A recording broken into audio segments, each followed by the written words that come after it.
আম পাকে বৈশাখে, কুল পাকে ফাগুনে, কাঁচা ইট পাকা হয় পোড়ালে তা আগুনে। রোদে জলে টিকে রং, পাকা কই তাহারে, ফলারটি পাকা হয় লুচি দই আহারে।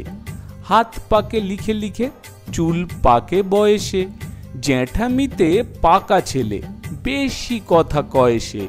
লোকে কয় কাঁঠাল সে, পাকে নাকি কিলিয়ে, বুদ্ধি পাকিয়ে তোলে লেখাপড়া গিলিয়ে। কান পাকে, ফোড়া পাকে, পেকে করে টনটন, কথা যার পাকা নয় কাজে তার ঠন ঠন। রাঁধুনি বসিয়া পাকে, পাক দেয় হাঁড়িতে, সজোরে পাকালে চোখ ছেলে কাঁদে বাড়িতে। পাকায়ে পাকায়ে দড়ি টান হয়ে থাকে সে, দুহাতে পাকালে গোঁফ তবু নাহি পাকে সে।